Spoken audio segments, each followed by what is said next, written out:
young generations are now poorer than their parents, and it's changing our economics.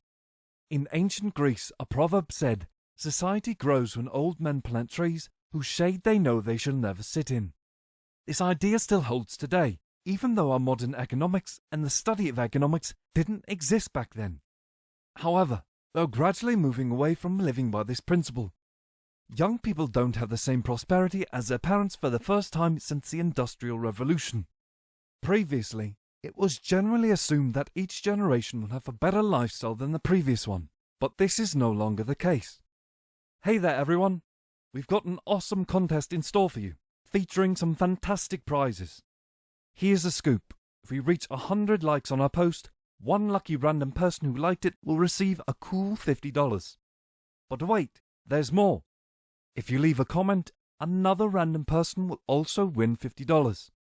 And to top it off, the 100th subscriber to our channel will walk away with an incredible $100. So make sure to like, comment, and subscribe for your chance to win these amazing prizes. Good luck to all of you. Now let's dive into the video.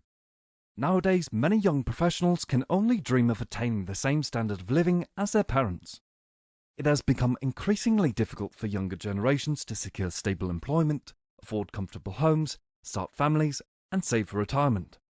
This trend persists even though the world is wealthier overall compared to any point in the 20th century, when the baby boomers were building their considerable wealth. So what exactly is happening here? How is it possible that a richer world is producing poorer generations? There may be underlying causes for this phenomenon.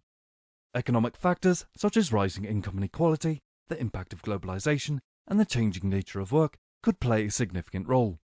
Technological advancements in automation have also altered the job market, making it more challenging for younger individuals to find stable, well-paying employment. Factors like increasing education costs and skyrocketing housing prices further contribute to younger generations' financial struggles. The question remains, can this trend be reversed? Is there a way to ensure greater prosperity for future generations? The answer is yes. With appropriate policy changes, investments in education and skills training, and a focus on addressing income inequality, we can create a more equitable society that offers opportunity for upward mobility. However, it won't be easy. It requires a concerted effort from various stakeholders, including governments, businesses, and individuals. First, let's ponder whether this issue matters, because everyone will eventually pass down their wealth. It's worth contemplating the advantages and disadvantages of being born into a large or small cohort. Being born into a large cohort with many people of the same age can have its benefits. You may find a stronger sense of community and camaraderie as more individuals are facing similar life experiences alongside you. There might also be more opportunities for social interactions and support systems. On the other hand, being born into a smaller cohort means fewer people of the same age as you. This could lead to a more unique and personalized experience as you navigate life with a smaller group. It may also allow for more individual attention and resources. Now, let's look at it from the perspective of traditional economic theory. A small cohort is often preferable due to less competition for resources like jobs, housing, and social programs. However, the case of the baby boomers challenges this notion due to their significant population explosion. So, the known Lord David Willetts, a British politician and author, suggests that being part of a larger cohort can have advantages in a democratic system. Willetts argues that a larger cohort gives a group more voting power on generational issues and greater influence in marketplaces. When the baby boomers were young, they voted for policies that benefited them, such as affordable or free higher education, strong social welfare systems, and family support. As they advanced in their careers, their voting patterns changed. This sizable voting bloc began to favour lower income taxes, reduce business regulation, and increase domestic industry protection to counter outsourcing and global competition. See the shift in their preference? On a smaller scale, the baby boomers' influence extended to zoning laws, which aimed to protect the value of their homes. But what was the result? The push for suburbs with specific building requirements, like single-family homes. It led to increased house sizes and the desirability of certain locations. If we look back, in the 1950s, houses were considered commodities, with most expenses focused on building the structure itself. It may surprise you that it was not uncommon for the cost of the family car to exceed that of the family home. Let's fast forward 50 years and look at the evolving situation. The houses that were once places to live have now become investments for the baby boomers. As they enter old age, their voting patterns have shifted once again. They now support policies favouring retirement benefits, pension schemes, and improved medical infrastructure, even if it means sacrificing other programs that benefit younger generations. This is not a UK-specific trend. It has been observed in most advanced economies over the last half-century. In Australia, for example, the outcome of the 2019 federal election hinged on a policy decision that would have reduced the tax advantages of Australian retirement accounts. The party advocating for maintaining the favourable tax structure emerged victorious, largely thanks to the support of older Australian voters. More recently, in another election, the opposition party backed down on their plan to change retirement account taxes, and they won convincingly. A 2017 study conducted during a British election revealed a shift in voting patterns over time. The divide between Conservative parties used to be primarily based on wealth and social class, but it has now shifted to being divided by age, with younger and older voters having different political leanings. It's important to note while these trends exist, it doesn't mean that everyone votes solely based on self-interest. Some people vote for the greater good rather than narrow self-interest.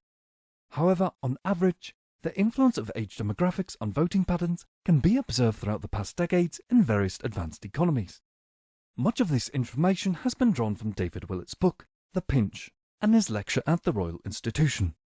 If you find these demographic processes intriguing, give it a read. It delves deeper into these dynamics and provides valuable insights into the subject. Do you know a lifetime of favourable government policies can greatly benefit wealth accumulation? Consider the impact of free college or secondary schooling on the average millennial. It can make a significant difference, allowing them to save for a house deposit and improve their financial situation. Let's address the housing divide and delve into an important detail that David Willett's small cohort theory might have overlooked or not emphasised enough. It's not solely about baby boomers buying houses at a time when they are more affordable, although that certainly contributed to their advantage. The bigger issue is that they were a large cohort in a relatively small world. They held substantial voting power while facing minimal competition. During the 1950s and 1960s, the global population was roughly a third of today. Additionally, the competition in many countries was even less severe if you were a white man. This lack of competition extended to various aspects, including employment opportunities. Worker supply and bargaining power were reduced with a smaller labour pool and low labour force participation among women. Furthermore, traditional gender roles often took care of domestic duties, resulting in lower household expenditures on childcare, food and maintenance. The combination of higher relative incomes and lower expenses meant that houses could often be paid off in little as 1 year's income. While interest rates were higher during the baby boomers' peak home buying decades, especially in the 1970s and 1980s, it didn't have the same impact as it would today.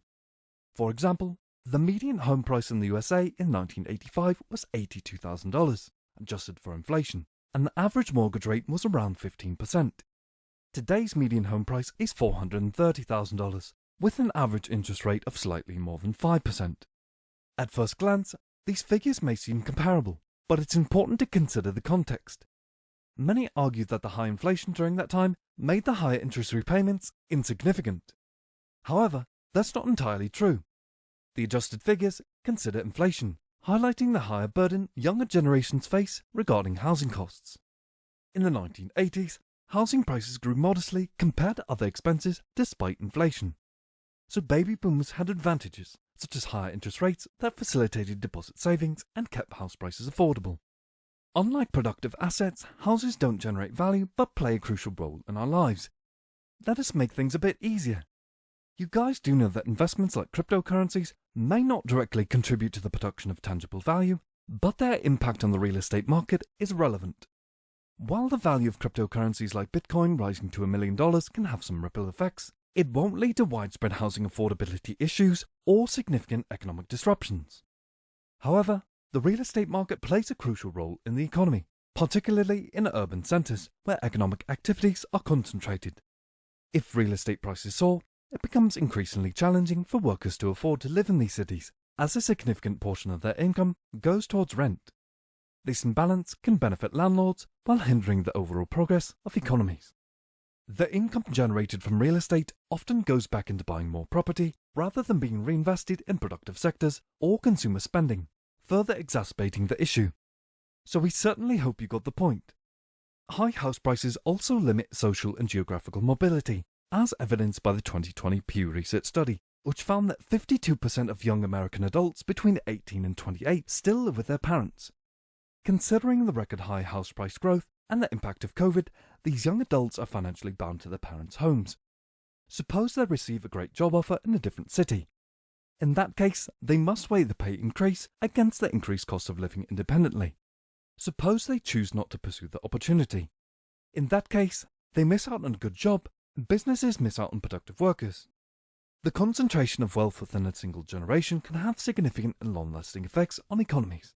Japan serves as an example, facing challenges related to an aging population without the same housing problems as the West. Although the issue may be transient due to wealth transfer, it's important to consider the consequences of wealth concentration within a single generation.